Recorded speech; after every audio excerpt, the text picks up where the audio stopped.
Hi, and welcome to Elevator English. My name is Mike, and you can use this video to help you practice your English listening skills and hear natural examples of English in conversation. Also, if you go to the website elevatorenglish.com, you'll find a super useful test which will test your understanding of this video and give you feedback on your English. Today, we're talking to Sonal. Sonal is an immigration consultant.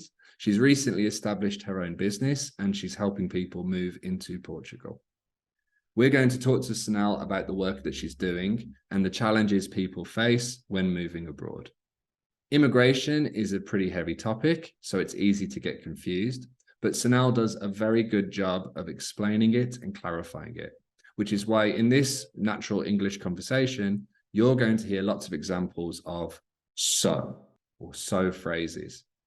We tend to use so to clarify things. So when you hear so in the conversation, the next thing you should expect to hear is a clarification or an example of the thing we were just talking about.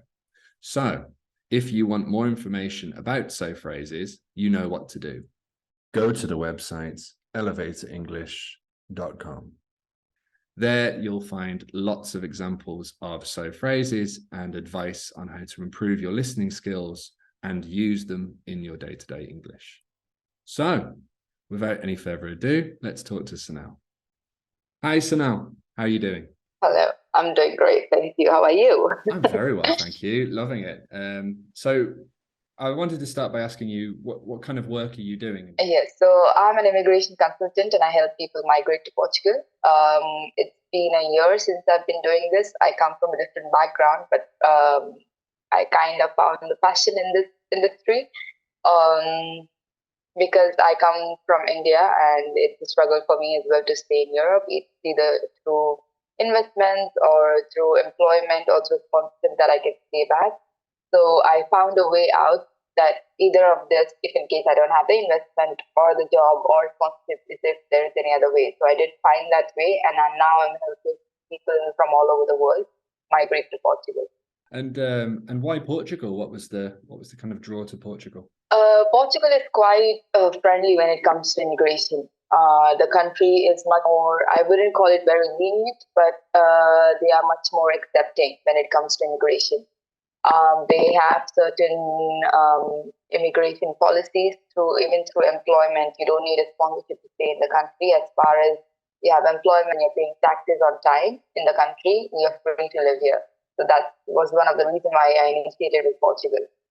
Right, I see. So when you say more lenient, I mean, are we talking like there's less documentation to deal with, or no, documentation is documentation is the same like any other country, but and bureaucracy is slow in Portugal. But then I think they are much more. Their policies are not as rigid as any other European countries. Like for example, if you go to Netherlands or Germany, or even for that matter Spain, they have very serious. Like their policies are not as lenient as Portugal. It's much more. You can get a job and get and get a residence here, but it's not the same for the other countries. You need to have a sponsorship, or if you're about 25 or 30, then you need to fill in the salary bracket. For example, if in UK, for example, if you're about 30, even if you don't have the experience, you still need to have that much of salary. Like I think they have an annual of between 25,000 pounds to 30 something, and if you're just a graduate, don't have that experience, the starting salary is between 22 and 24. So it kind of makes it difficult. And also with sponsorship, then companies do have to provide the employees with a minimum salary of between 30 to 36 because they're sponsoring someone. So in complications like that, so it's not that much in Portugal. It's like you have a job, it could be any job, it doesn't have to be any certain set of skills that you need to have. It could be as basic as waiting tables, and you could still apply for residency here. So things in that sense are very much easy and simplified in Portugal. Right. That's interesting because there's a bit of a misconception, right, about you need to have like €1 million or something, or you've got to buy the property. Yes. So you said, but that's not the case. You could, I mean, any job could qualify. Yeah, I think Portugal has been promoted with only D7. I'm not sure if you're aware of D7, but D7 is the visa for people who have passive income. And Boy, then D7, I know and the then D7 very well. okay. So D7 and golden visa is something which I've been listening to like constantly. Oh, either you go for D7 if you don't have the money, or you just buy a property. The only benefit of golden visa, I think, is like you can only stay in Portugal for 14 days. So if you don't want to stay in Portugal for 6 months, this is the only benefit of golden visa. But besides that, I don't see any other benefit. So if Right. you're willing to stay in the country for 6 months, then yeah, it's definitely good to go for golden visa. But otherwise, there are so many options in Portugal. It's just not the C7. And even for entrepreneurs, like you don't even have to open a company. Again, that's another misconception for D2 visa. People have this mindset that I have to open a company in order to apply for this entrepreneur visa, but that's not the case. You could be working as a freelancer in the country and still could apply. So there are different kinds which people are not aware of. So that's where my brain comes in, and I'm like, okay, fine. There are a lot of options. You don't have to stick to these two. Right, that's interesting. So are you dealing mostly with entrepreneurs, or is it like a kind of diverse range of people? Yes, I have a diverse clients. So there are some entrepreneurs, I have some freelancers, I have some families who moved, two families recently who moved to Madeira. They both came from Qatar and actually Egyptians, but one lives in Saudi and one lives in Qatar. And I help them with the residency. They haven't got the residency yet, but then I help them with the documentation and everything. So it's a mixed crowd. But with every client, it's a different story and a different kind of experience. What's the kind of the biggest kind of misconception, do you think, in terms of physically moving? Do you think, has it become easier to move countries now, or is it actually bureaucracy? I've done it myself 3 times, and I've done it alone. So it's never easy to start from scratch when you move to a new country. If you're alone, it is still okay because you can still manage a lot of things because you don't have this responsibility of anyone else. So you are like, okay, fine, it's just me. I can take care of myself and move to a new place. So for individuals, it is still okay. Moving to another country, it's not as easy, but then yeah, it's still much better than moving with a family. The 2 families that moved to Madeira, I had to find them accommodation, schooling for the kids. So one family has 4 kids, other family has 2 kids. So I had to find school. The family with 2 kids went to the local school. The other family with 4 kids wanted an international school because they were studying in international school.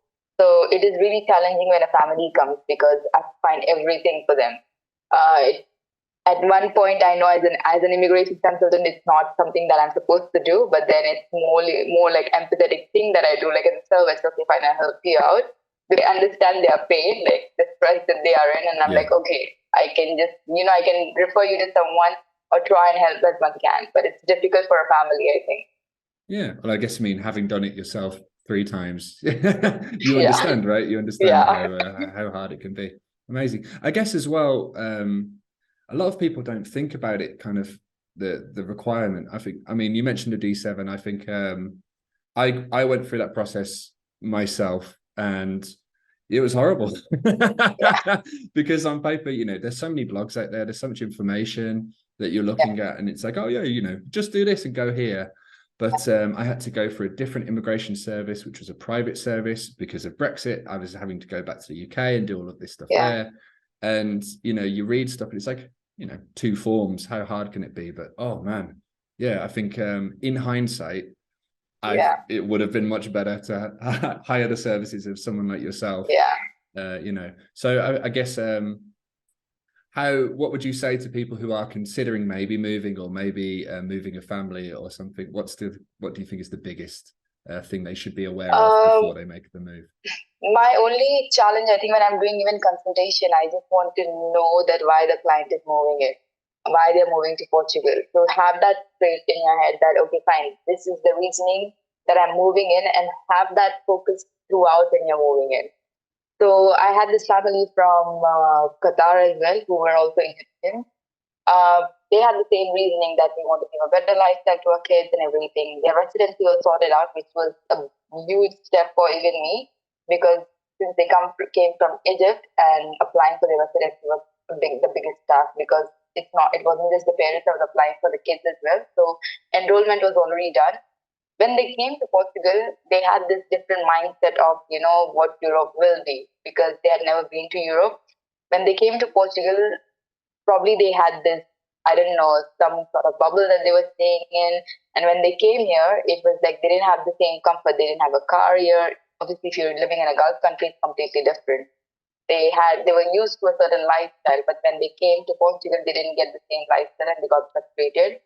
So I had to keep reminding them that why they had taken this step.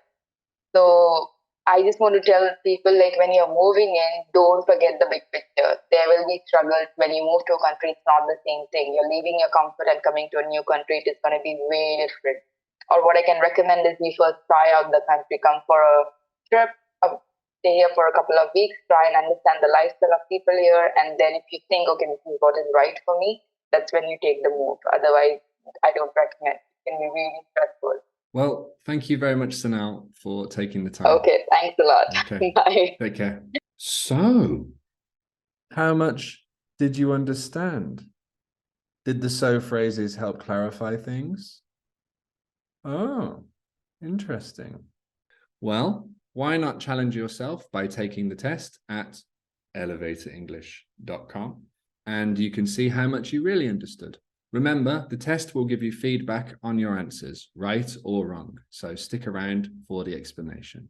If you found any of the topics we've discussed interesting or would like to know more about the work that Sonal is doing, then you can find this information in the description of this video or at the website.